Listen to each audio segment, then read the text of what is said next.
안녕하세요, 여러분. 준아빠입니다. 최근 유튜브에서 한국 문화에 대한 다큐멘터리를 한 편 봤어요.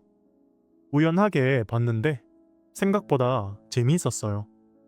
왜냐면 우리에게는 당연한 문화인데 외국 사람들에게는 당연하지 않은 문화들이 있었어요. 예를 들면 한국에선 집에 들어올 땐 신발을 벗어야 하지만 외국에선 집에 들어올 때 신발을 신어야 하잖아요. 아무튼 그 다큐멘터리를 보다 보니 저도 이해가 안 되는 한국 문화들이 참 많다는 걸 느꼈어요. 그래서 오늘은 제가 이해하기 힘든 한국의 문화에 대해서 얘기해 볼게요. 우선 여러분들은 다들 한국 드라마나 한국 영화를 좋아하시나요? 옛날 배경의 한국 드라마를 보면 가족이 밥을 먹을 때 다 같이 앉아서 먹는 걸 볼 수 있어요. 사실 이건 전혀 이상하지 않죠. 하지만 이상한 부분이 있어요. 바로 국이나 찌개를 먹을 때 다 같이 나눠서 먹어요. 준호 오빠, 그게 뭐가 문제예요? 국은 당연히 나눠 먹는 거죠. 맞아요. 그런데 모두가 같은 냄비를 사용하는 게 문제예요. 큰 냄비 안에 든 국을 다 같이 숟가락으로 떠먹는 게 문제가 되는 거예요. 위생에 문제가 있잖아요. 밥을 먹던 그 숟가락으로 국을 계속 퍼먹으면 침이 섞일 수도 있겠죠. 위생도 그렇고 국을 같이 먹는 것도 불편해요. 옛날에는 아주 흔한 문화였는데 요즘에는 많이 사라진 문화예요. 왜냐면 코로나 때문이에요. 여럿이서 같은 국을 먹으면 병에 걸리기 딱 좋죠. 한 5년 전쯤 코로나가 유행했었어요. 그때부터 사람들이 코로나에 걸리지 않기 위해서 더 이상 냄비에서 국을 떠먹지 않고 각자 국그릇에 덜어서 따로 먹기 시작했어요. 그래서 이 문화가 사라지기 시작한 거죠. 나이가 조금 있는 사람들은 평생을 그렇게 해왔으니까 크게 반감이 없었어요. 하지만 젊은 사람들은 위생 문제 때문에 그렇게 좋아하는 사람들이 많이 없었죠. 저도 이 문화를 그렇게 좋아하지는 않아요. 그래도 가족끼리 국을 같이 먹는 건 괜찮아요. 하지만 다른 사람과 같이 먹는 건 조금 그렇죠. 예를 들면 회사에서 사람들과 밥을 같이 먹는 경우가 있겠네요. 만약 그 중에 양치도 안 하고 더러운 사람과 국을 같이 먹어야 하면 더 싫겠죠. 결론은 국을 다 같이 떠먹는 이 문화는 코로나 덕분에 많이 사라졌어요. 그리고 제가 이해할 수 없는 두 번째 한국 문화는 화장실 쓰레기통에 휴지 버리기예요. 여러분들은 보통 화장실에서 다 쓴 휴지를 어떻게 하나요?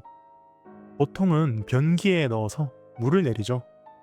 그런데 한국에선 휴지를 쓰레기통에 버려야 하는 화장실들이 있어요. 변기 옆에 쓰레기통이 있어요. 그래서 다 쓴 휴지는 쓰레기통에 버리면 되는 거예요. 솔직하게 좀 더러워요. 냄새도 나고요. 한국을 방문하는 많은 외국인들도 여기서 놀라는 사람들이 많다고 해요. 그럼 왜 휴지를 변기에 넣으면 안 되고 쓰레기통에 넣어야 할까요? 왜냐면 화장실이 오래돼서 그렇다고 해요. 화장실이 오래돼서 물이 잘 안 나온대요. 수압이 낮은 거죠. 수압이 낮으면 휴지가 당연히 잘 안 내려가겠죠. 그래서 휴지를 변기에 버리면 변기가 막혀요. 사실 이것도 옛날 얘기예요. 요즘 휴지들은 크게 문제가 안 돼요. 왜냐면 휴지는 물에 잘 녹으니까요. 그런데 가끔 변기에 휴지 말고 다른 것들을 버리는 사람들도 있죠. 예를 들면 변기에 티슈나 물티슈를 버리는 사람들도 있으니까 화장실을 관리해야 하는 사람들은 힘들어요. 이런 이유들 때문에 휴지를 쓰레기통에 버리라고 한대요. 그리고 세 번째는 문화라기보다는 에티켓 문제예요. 보통 문을 열고 나가면 뒤에 사람이 오는지 확인하고 사람이 있다면 문을 잠시 잡아주잖아요. 그런데 아직도 한국에선 이런 에티켓이 없는 사람들이 있어요. 아마도 외국 사람들한테는 유명한 것 같아요. 왜냐면 이 이야기를 하는 외국 여행객들의 이야기를 많이 봤거든요. 제가 느낀 바로는 실제로 이런 경향이 있어요. 물론 모두가 그렇다는 말은 아니에요. 하지만 그런 사람들을 어렵지 않게 볼 수 있어요. 사실 이건 큰 문제도 아니에요. 앞에 문을 연 사람이 조금 멀리 있으면 충분히 이해할 수 있어요. 뭐 엄청 바빠서 빨리 가야 하는 거겠죠.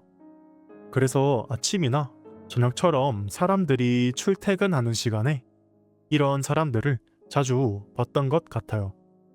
하지만 정말 짜증나는 건 따로 있어요. 제가 문을 열고 뒤에 사람을 기다려 줬는데 문을 잡지도 않고 그냥 지나가는 사람들이 있어요.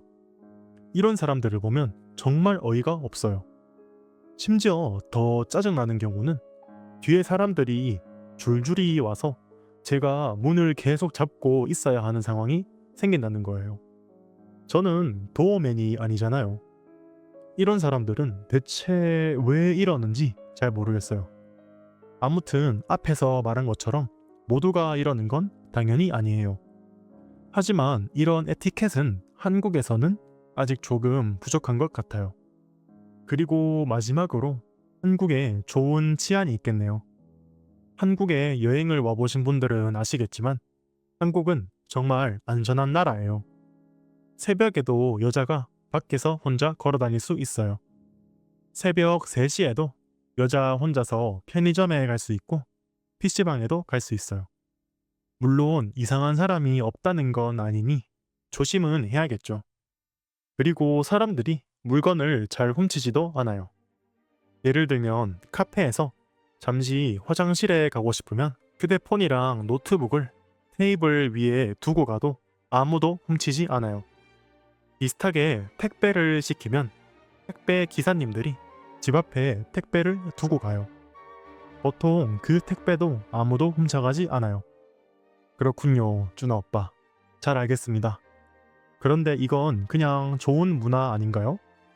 뭐가 이해할 수 없는 문화인데요? 그건 바로 자전거를 훔쳐가는 경우는 정말 많다는 거예요.